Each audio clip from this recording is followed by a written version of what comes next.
मित्रांनो, आमच्या घरी एक मावशी जेवण बनवायला यायच्या.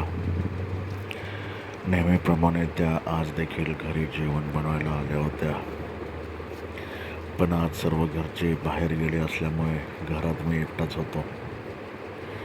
दरवाजा वाजवल्यानंतर मावशी घरात आल्या आणि मी माझ्या बेडरूममध्ये जाऊन माझं काम करायला सुरुवात केलं. मावशी जेवण बनवत होत्या. मला पाणी पाहिजे होतं म्हणून मी त्यांना आवाज दिला. मावशी घाई गडबडीत आल्या, पाण्याचा ग्लास हातात ठेवला आणि तेवढ्यात त्यांचा पदर खाली कोसळला.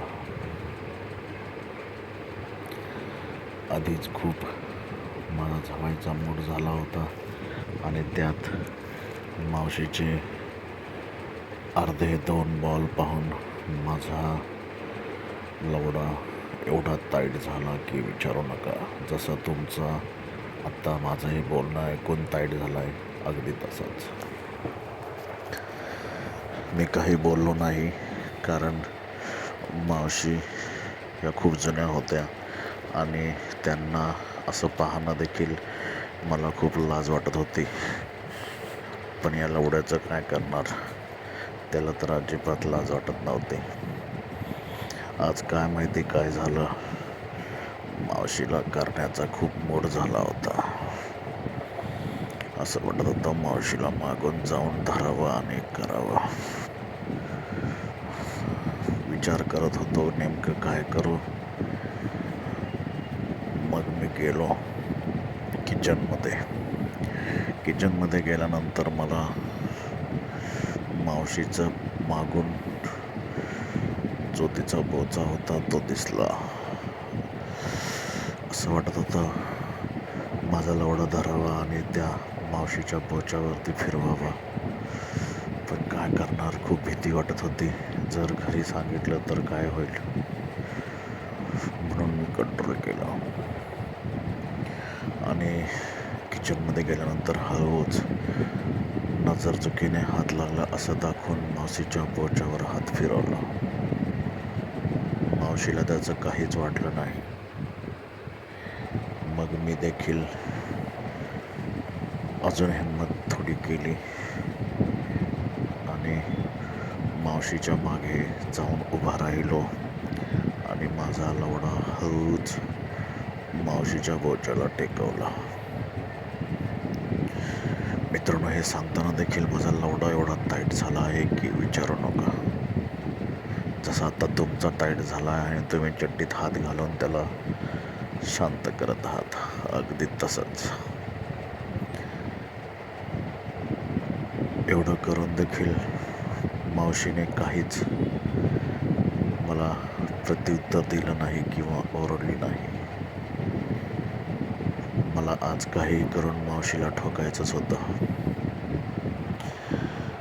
पण कसं ठोकावं हेच कळत नव्हतं. मग मी एक आयडिया केली आणि मावशीला बेडरूममध्ये बोलावून घेतला आणि म्हटलं की माझी कंबर लचकली आहे, मला थोडा आयडेक्स लावून द्या. आयडेक्स लावण्याच्या बहाण्याने माझं टी-शर्ट काढलं आणि माझी जी पॅन्ट होती ती थोडीशी खाली केली कंबरला आयडेक्स लावण्यासाठी. पॅन्ट खाली करत असताना माझा बाबरा एवढा टाईट झाला होता की त्याने झेंडावंदनच केलं होतं. हे पाहून मावशीला देखील मोह आवरला नाही आणि मावशीने देखील मला प्रतिसाद द्यायला सुरुवात केली. पण ती स्वतःच्या तोंडाने बोलू शकत नव्हती, पण तिच्या चेहऱ्यावर मला स्पष्ट दिसत होतं. मी जराही संधी न बाळगता मावशीच्या कमरेत हात घालून मावशीला थोडं जवळ घेतलं. मावशी थोडी लाजली आणि काही न बोलता होकार दिला. मग काय, मलाही तेवढंच पाहिजे होतं. आज मी मावशीचं पूर्ण पाणी करणार हे ठरवलंच होतं.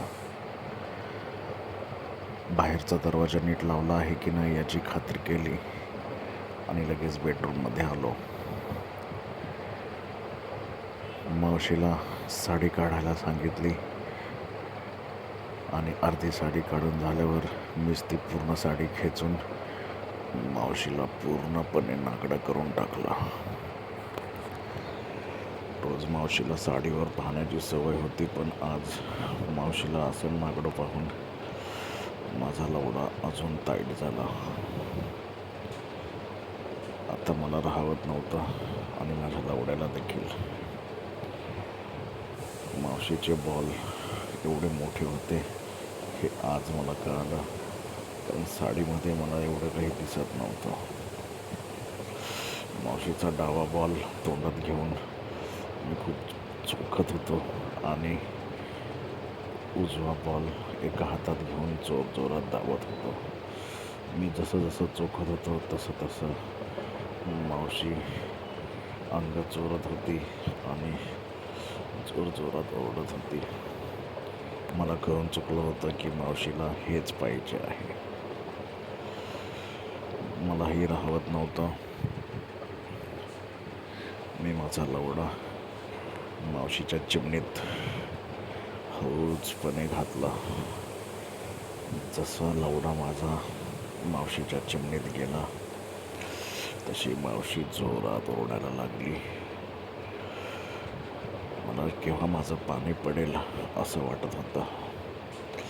मी जोरात मावशीच्या टांगड्यावर करू लागलो. असं करत असताना मावशी जोरात ओरडत होती, पण मला तिची थोडीही कीव येत नव्हती, कारण आज मला मावशीची पूर्ण तहानच भागवायची होती.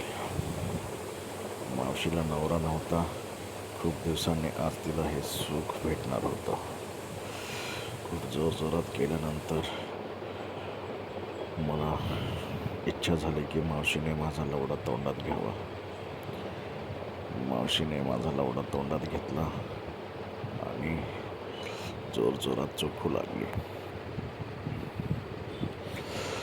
लवडा चोखल्यामुळे माझं पाणी मावशीच्या तोंडातच निघालं आणि मावशी ते पाणी चोखू लागली. अशा प्रकारे माझी लवड्याची आणि माझी तहान आज मावशीने भागवली. आता हे मावशीला ठोकणं नेहमीच होणार हे मला माहिती होतं. यापुढे देखील मावशीबरोबरच्या माझ्या सगळ्या गोष्टी मी तुम्हाला या व्हिडिओमध्ये सांगेल. नक्की आपला व्हिडिओ बघा आणि तुमचा लवडा जर जास्त टाईट झाला असेल तर बाथरूममध्ये जाऊन हलवून या. बघा तुम्हाला किती फ्रेश वाटते.